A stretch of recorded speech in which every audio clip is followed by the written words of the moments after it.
friends, welcome back to my channel. For this video, I'm going to be sharing a final update on One Book July. I did complete the challenge. I used one book all through July, so hooray! And I'm just going to be sharing with you what I learned while doing this challenge. And if you're curious about my initial setup and my mid-month update, I'll link those videos down below.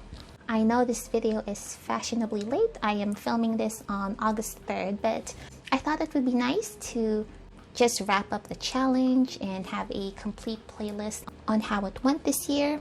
So for a quick recap, I had a Moleskine bullet journal that I used in a Gillio Giramondo XL.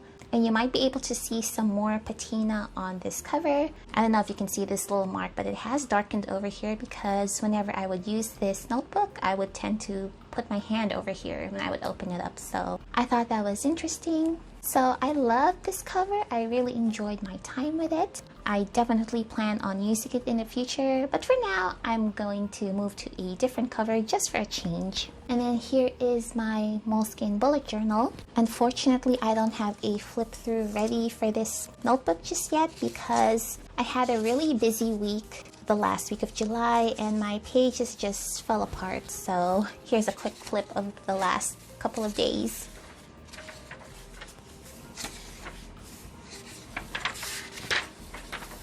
Yep, that's it. I just relied on my bullet journal to get through my to-do list, and I didn't really have a lot of time to journal, and that's okay. My notebooks aren't 100% Instagram ready all the time, and that's just real life for you. And actually, not even every spread I have on here is finished. I have this spread here, which I took the time to prep. I put down some washi tape, stickers, some deco here, and I was really excited to fill this page up with my journalings. And so you can see I was just writing away, and then my baby woke up. So I had to stop and go to him, and he took some time to settle down. So by the time I could put him down in his crib again, it was really late. I've lost my steam, so I just went to bed. So this is all I have for this spread. And I might go back and fill this spread out anyway with some journaling prompts because I really like how this spread looks and I would love to finish it.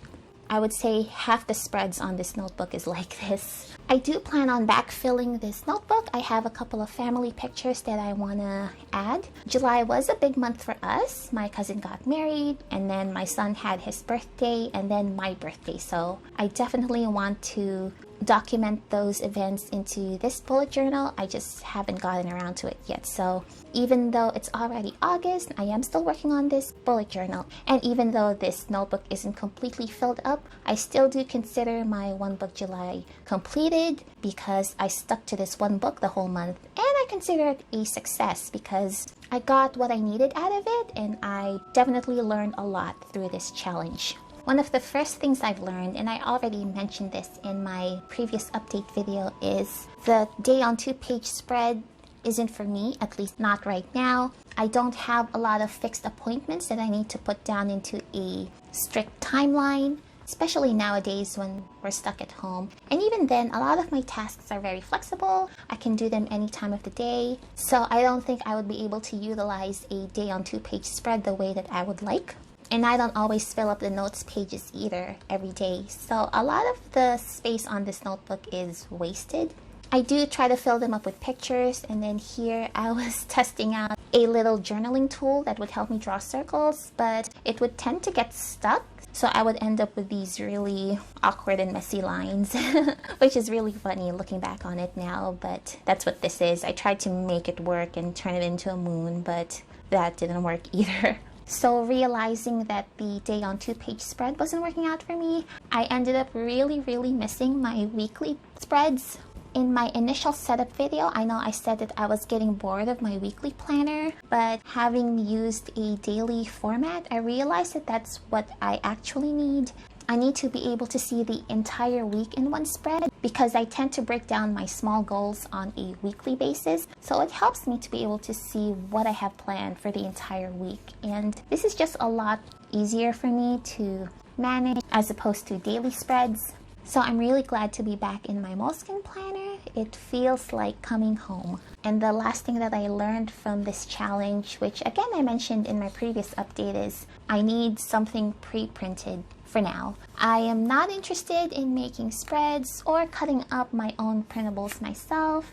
So towards the end, part of the reason why my pages fell apart is because I was just really tired of writing down the dates and trying to make a layout that would work for me. But despite all that, I do believe that One Book July was a success for me. My goal for this challenge was to figure out what I needed and what was important to me, and I do believe I got exactly that. And here you can see the well-loved pages on this notebook. And I still have plenty of blank pages left, which I will be using for some note-taking. But for now, here is my completed July bullet journal. And I really am happy that I did this challenge. It was a lot of fun, but I'm also very, very happy to be back in my old setup. I am back in my Printpression B6 notebook cover, which I'm so happy about. I really did miss this cover. I'm really happy that I can separate my journal and my planner again. That is my current journal. And then I'm also back in my Moleskine Starbucks weekly planner, which I did put into my Vanderspec Codex that I turned into a traveler's notebook. If you're curious about how I did this, I made a video about it, which I'll also link down below. So my intention for this setup is I'm going to use this as an inbox/action categories, as instructed by the Getting Things Done method. And then the back insert here is going to be my reference book. I'm going to be moving my zone cleaning reference into this insert because pulling out my home binder all the time just to look at my zone cleaning guide was getting annoying. So I'm just going to keep it all in one and see how that works out for me. And she is super duper chunky. But this is mostly a desk planner, so that's alright. And if it does get too heavy, I can always just pull this one planner out of my setup and carry this around. So that is my main planner, my Moleskine planner. Again, so happy to be back. And then I have a new addition to my planning system, which is this guy. Ta-da! This is going to be my new social media planner, because I've been wanting to take my YouTube a little bit more seriously. I think it's fun, it keeps me challenged and mentally stimulated in this phase of my life. And I'm also trying to get a website up and running, and I'm hoping that being more structured with my free time and my downtime throughout the day will help me get those going, get those goals accomplished. And this, by the way, is the Vanderspec Touch Me standard. I added 30mm rings to it. So those are the notebooks that I'm reintroducing back into my planning and journal system for 2020. Thank you so much for watching this quick wrap up on my One Book July challenge. If you enjoyed this video, please do consider subscribing. I will be posting more videos every week on journals, planners, and pens. This is Spellbound Notes, and I will see you next time. Bye!